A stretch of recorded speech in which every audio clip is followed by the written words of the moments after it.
Sony PlayStation ir visjaudīgākā no visām spēļu konsolēm. Pēdējais modelis īstenībā ir mājas multimediju centrs ar iebūvētu Blu-ray disku lasītāju, cieto disku, interneta atbalstu, iespēju skatīties filmas HD kvalitātē, klausīties mūziku un tā tālāk. Īsta izklaides mašīna. Viņš ir tā kā, pilna kārba, daudz iespējām, tā kā, lai pierunātu cilvēks, pat ja jūs nespēlēsiet spēles, ja jūs varat izmantot viņu vēl tam un tam un tam.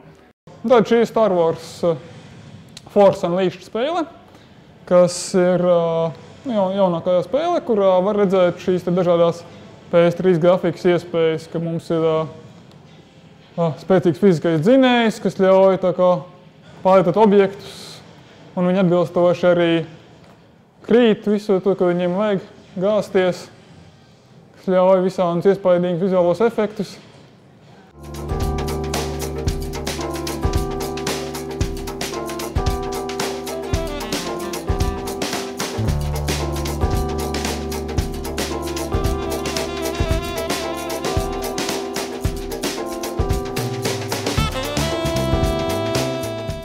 Konsolēm līdzi nāk austiņas ar mikrofonu, jo daudzas spēles tiek spēlētas tīklā, kad spēlētāji sazinās savā starpā ar balsi. Iespējams pielāgot arī īpašas tastatūras darbam internetā.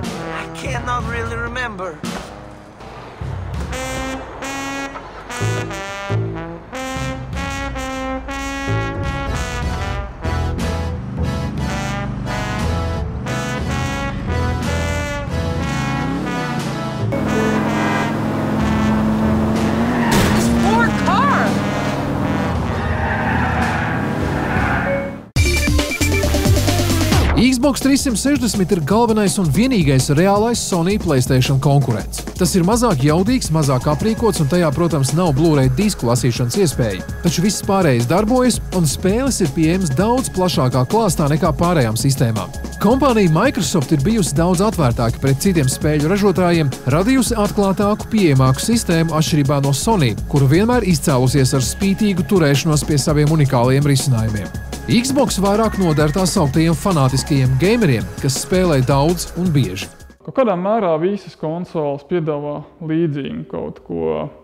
Tās ir pārsvarā tādas action spēles, uz ātru darbību orientētas, jo tāds tā kā atsevišķā šī platforma PC, viņš piedāvā vairāk tīri vēsturiski no attīstīšanās viedokļa kaut ko tādu lēnāku un prātīgāk, ja tā var teikt, strateģiskās spēles, visādas domājumās spēles, questus un kaut ko tādu. Bija konsoles, kas attīstījušās no šīm stāvošajām tām mašīnām spēļu.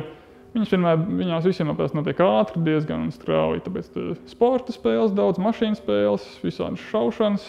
Pa spīti tam, ka nevar lietot peli, bet jālieto šie puļķīši.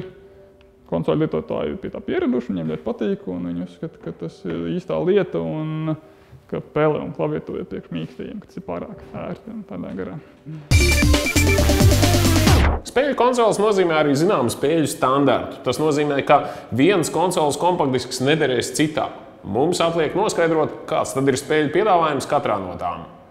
Līdzīgi kā datoram paredzētās spēles, arī konsoļu risinājums iespējams iegādāties visos lielākajos tehnikas veikalos. Vislielākais piedāvājums ir Xbox spēlēm, taču arī jaunākās PlayStation un Wii spēles atrast nebūs problēmas. Cenas ziņā visdārgākās ir PlayStation spēles, aiz tām seko Xbox un visbeidzot populārais Wii, kurš nespiež uz grafiku, bet uz darbošanos ekrāna priekšā.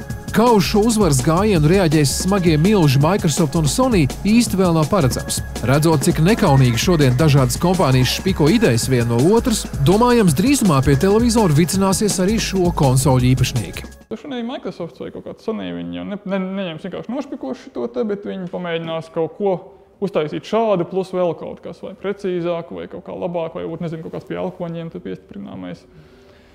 Tā kā es domāju, ka bagātiem ģimenes tēvam laika ziņā nav ko pārāk uztraukti. Kaut kas labs viņi neizbēgami sagaida.